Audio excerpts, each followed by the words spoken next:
26 Mayıs 2013 tarihinde 29 yaşındaki Nijeryalı aşçı, dalgalı denizlerde alabora olduğunda bir römorkta çalışıyordu. 12 kişilik mürettebat, Nijerya kıyılarının yaklaşık 32 kilometre açıklarında Atlantik Okyanusu'ndaki bir Chevron platformunda bir petrol tankerini dengelemek için oradaydı. Gemi Jackson 4 deniz yatağında 30 metre aşağıda baş aşağı yerleşti. Harrison Okene dışında herkes boğuldu. Okene daha sonra saat sabah 5 civarındaydı ve gemi alçalmaya başladığında ben tuvaletteydim. Gemi çok hızlı batmaya başlamıştı. İnsanların bağırdığını duydum. Geminin battığını hissettim. "Bu gemi batıyor mu ne?" diyen bir ses duydum. Tuvalet içindeydim ve lavabo kafama düştü. Başıma bir şeyler gelmeye başladı. Meslektaşlarım "Allah yardımcım olsun, Allah yardımcım olsun" diye bağırıyorlardı. Sonra onlardan hiç haber alamadım. 3 adam önümdeydi ve aniden su tüm gücüyle aktı. İlkini, ikincisini, üçüncüsünü gördüm. Bu adamların öldüğünü biliyordum. "Hiçbir şey göremedim" dedi. Harrison Okene, zifiri karanlıkta el yordamıyla mühendisin kendisini hayatta tutmaya yetecek kadar hava içeren 1,2 metre yüksekliğindeki ofisine girmek zorunda kaldı. Orada bir şilteden ve vücudunun üst kısmını ısı kaybını azaltmaya yardımcı olan suyun üzerinde tutan diğer malzemelerden bir platform yaptı. Ölüme yakın bir deneyimde yaşamınız gözlerinizin önünden geçer derler. Okene için sahip olduğu her düşünce, hissettiği her duygu akın akın geliyordu. Tanıdığı tüm insanların, yaşadıkları deneyimlerin ve asla sahip olamayacakları deneyimlerin düşüncesi. Soğuk suda mahsur kalan ve okyanusun altında ters dönmüş bir römorkördeki hava kabarcığından nefes alan 2 günün ardından kimse bu düşünceleri beslediği için aşçıyı suçlayamaz. Orada tamamen karanlık suyun içindeydim ve bunun son olduğunu düşünüyordum. Suyun odayı dolduracağını düşünüp durdum ama olmadı dedi.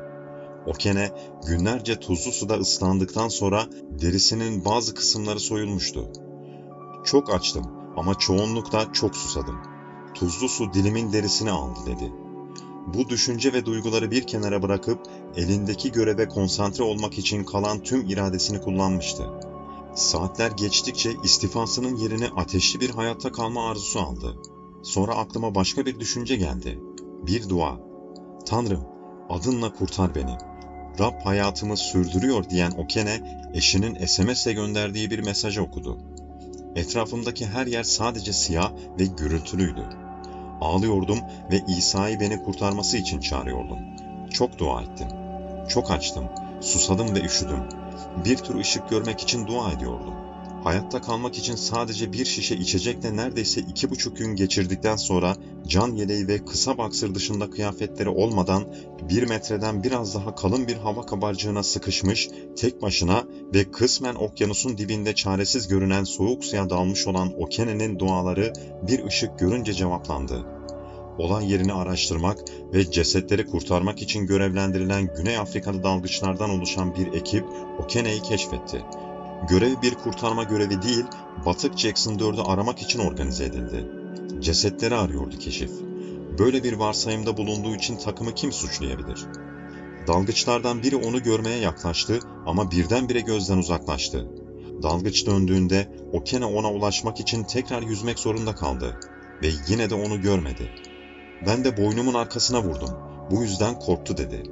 Dalgıç elini görünce mikrofona "Ceset, ceset" diyerek kurtarma gemisine haber verdi. Okene elini bana yaklaştırdığında elini çektim dedi. "Yaşıyor, yaşıyor. Bana su verdiğinde korktuğu için gerçekten insan olup olmadığını izlediğini biliyordum" dedi. Kurtarma programından görüntüler ve videolar Okene'nin kurtarma dalgıcına hayatta olduğunu göstermek için elini uzattığını gösteriyor. Görüntü daha sonra beline kadar gelen suda ona dönüyor. Dalgıçlar Okene'ye tüplü dalış teçhizatı takıp onu güvenli bir yere götürmeden önce su ve oksijen veriyor. Kamera aynı zamanda dalgıcın bir adamı canlı görünce verdiği şok tepkisini de yakaladı. Sanki bir hayalet görmüş gibiydi.